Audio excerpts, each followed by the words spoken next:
खैर, अब आते हैं इस युद्ध के दूसरे साइड इफेक्ट पर और सबसे बड़े साइड इफेक्ट पर, जो सीधे आपकी जेब, आपकी गाड़ी और आपके घर के किचन से जुड़ा है। ऑब्वियस है, आप समझ तो गए होंगे। पश्चिम एशिया में जंग की आग भड़की हुई है, समंदर में हाहाकार है, जहाज डूब रहे हैं और दुनिया की सबसे अहम तेल लाइफलाइन होर्मुज स्ट्रेट के बंद होने की खबरों ने ग्लोबल मार्केट में खलबली मचा दी है। और डोनाल्ड ट्रंप मजाकिया अंदाज में दावा कर रहे हैं कि इस युद्ध में अब तक ईरान के 40 शिप डुबो दिए गए हैं। लेकिन बड़ा सवाल यह है कि आखिर ये समुद्री रास्ता बंद रहा तो भारत के सामने कितना बड़ा फ्यूल क्राइसिस खड़ा हो सकता है। यानी एक तरफ समंदर में हाहाकार, ऐसे में फ्यूल क्राइसिस के लिए भारत कितना तैयार है। पहले देखिए कि भारत में फ्यूल इमरजेंसी की हकीकत क्या है। देखिए, फैक्ट्स के साथ हम आपको बताते हैं। इसमें पहला नाम है देश की राजधानी दिल्ली का, जहां कई जगह गैस एजेंसियों की बाहर लोगों की लंबी लंबी लाइन देखी जा रही है। दावा है कि गैस सिलेंडर की क्राइसिस इतनी ज्यादा हो गई है कि अब रेस्टोरेंट के मालिक गैस एजेंसियों को धमकी तक दे रहे हैं। अगला शहर मुंबई है, जहां कमर्शियल गैस की सप्लाई नहीं हो रही है।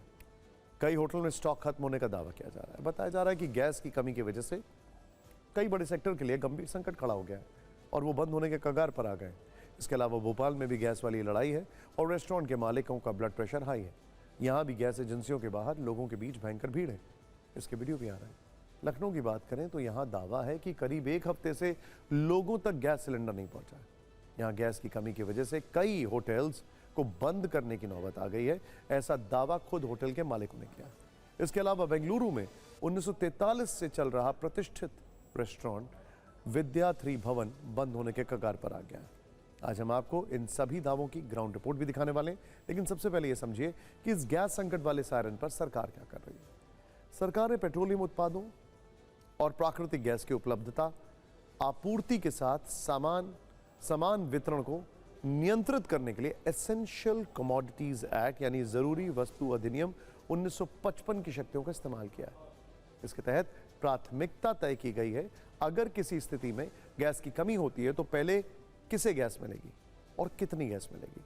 इसके तहत सबसे ऊपर घरों में जाने वाली पाइप गैस यानी पीएनजी के साथ सीएनजी पर निर्भर ट्रांसपोर्ट को ऊपर रखा गया है और तय किया गया है कि इन दोनों जगहों पर पिछले 6 महीनों की औसत खपत के आधार पर 100% सप्लाई जारी रहेगी। दूसरी प्राथमिकता है फैक्ट्रियां और इंडस्ट्री, जहां पिछले 6 महीनों की औसत खपत की 80% गैस सप्लाई की जाएगी।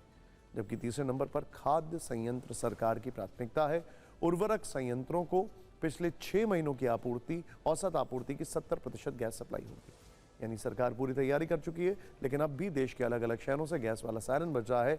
इस पर ये न्यूज रील देखिए।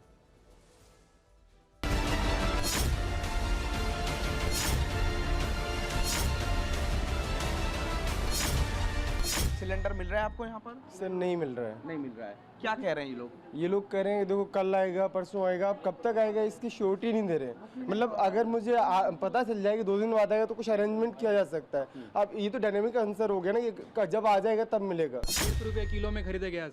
हाँ। ब्लैक में खरीदे। हाँ। 4 किलो गैस खरीदे, 600 रुपये दिए।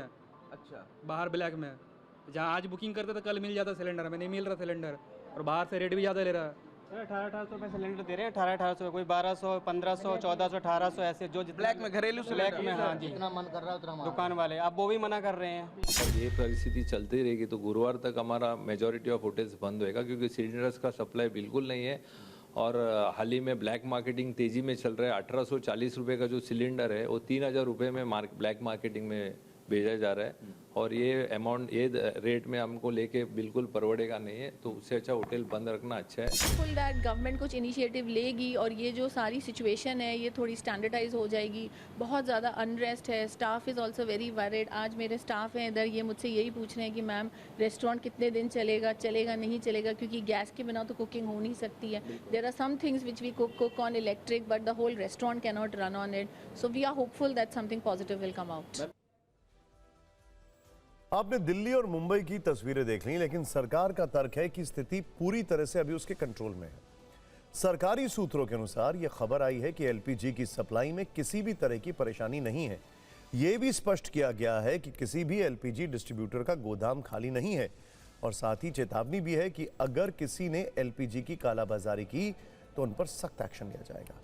हालांकि दिल्ली, मुंबई की तरह भोपाल, लखनऊ और बेंगलुरु तक लोग गैस वाला तनाव झेल रहे हैं। एजेंसियों के बाहर लंबी लंबी कतार है और गैस के लिए इंतजार है। जरा ध्यान से रिपोर्ट देखें आप।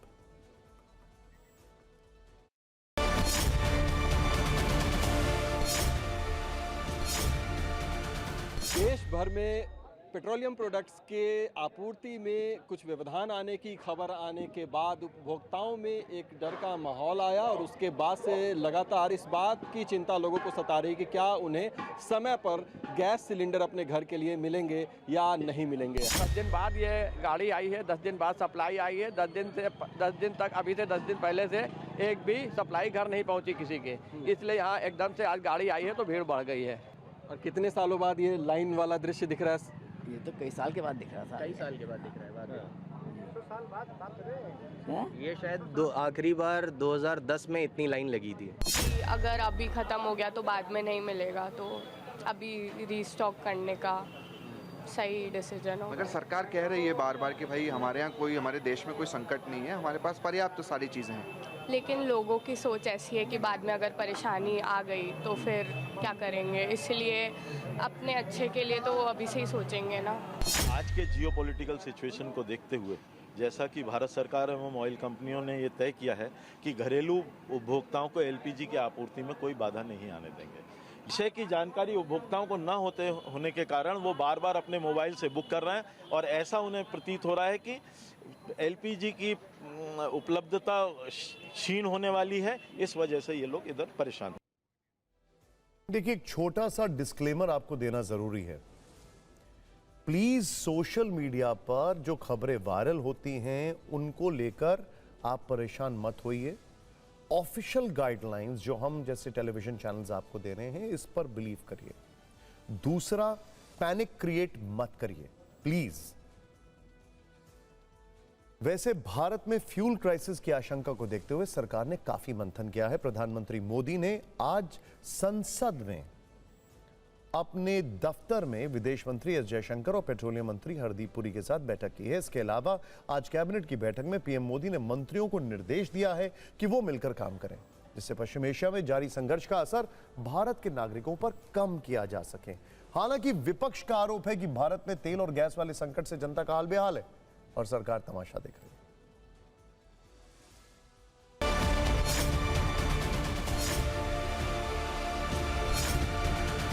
संकट बढ़ रहे हैं और बढ़ेंगे, जंग भी है तो ये तो बढ़ेगा। इस लड़ाई के वक्त में जो कमी हो रही है, आपूर्ति कैसे करेगी सरकार, उसकी सरकार की तैयारी क्या है।